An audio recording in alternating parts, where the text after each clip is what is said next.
Welcome back. You're watching the Property Guide on ET Now. Thank you so much for staying with us. Both of our guests are still with us in the studio, helping us make smart decisions when it comes to property. In fact, we have a question from Shaji Gopalakrishnan, who wrote in saying he wants to buy a residential plot of land in Kochi, in Kerala. He sent us a list of options as well in terms of locations. We're going to get to that in a little bit.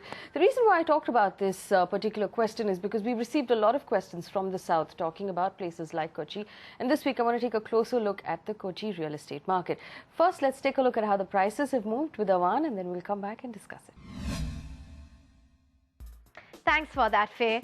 Well, residential property prices in the picturesque Kochi have moved up, but only in pockets. Kakarnad, which is the IT hub of Kochi, has seen a 14% appreciation in the property prices over the last 2 years. Homes in this neighborhood are priced at an average of 3,450 rupees per square foot. The industrial hub of Aluva has witnessed a 2% increase in property prices. The residential properties here are currently quoting at 3,150 rupees per square foot, the cheapest in Kochi. Kaddavantara, which is home to a host of government offices, is the most expensive locality in Kochi. Prices here are currently at 4,250 rupees per square foot, an increase of 6% from 2011. On the other hand, Edapalli, which is a fast-developing suburb, has witnessed a price decline of 8% over the last 2 years. Homes here are currently priced at 3,550 rupees per square foot compared to 3,875 rupees per square foot in 2011. And prices of homes in Kalur, which is close to the new international airport, have been flat, rising only about 1% over the last 2 years. The prices here are currently at 3,775 rupees per square foot. And with that, it's back to you, Faye. All right, Avan, thank you for that list of prices. Jayashree, are you seeing a lot of activity in terms of Kochi, in terms of people wanting to buy in Kochi on the website? We see some amount of activity, Faye. Honestly speaking, is it a huge, hot and happening place? It is getting there, but it hasn't really got there. But there are certain areas in Kerala which are doing, where the demand is very high. Trivandrum and Kochi are both big cities which drive demand. And Kochi, actually, from the time the airport has moved way outside the city, you're seeing lots of, and Kerala is a very densely populated city, so you don't have very long distances between cities.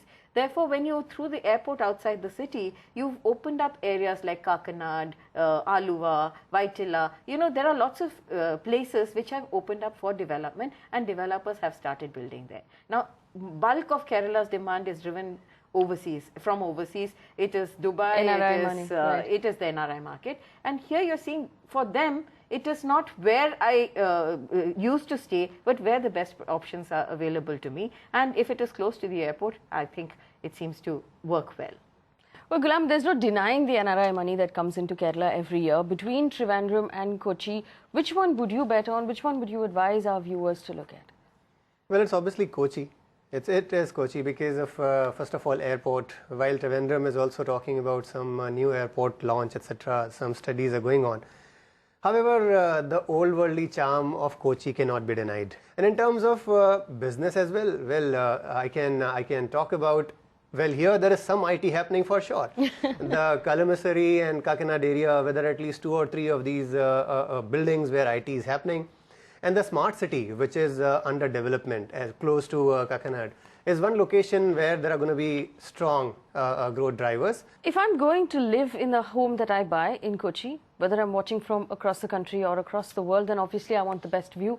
I want a neighborhood that I'm familiar with. But if I'm investing, what should I buy in Kochi? Well, as she also mentioned, there are these new destinations opening up, Vaitila Junction, the stretch around the airport, Kakinad, Kalamassery, where there are more of, would I say, office buildings or IT parks coming up around Kakinad and Kalamassery, but places like Aluva and many other destinations where new houses are coming up. And mind you, these are affordable. We've put together a list of projects in Kochi that you can look at if you're considering buying an apartment or a plot of land. Take a look.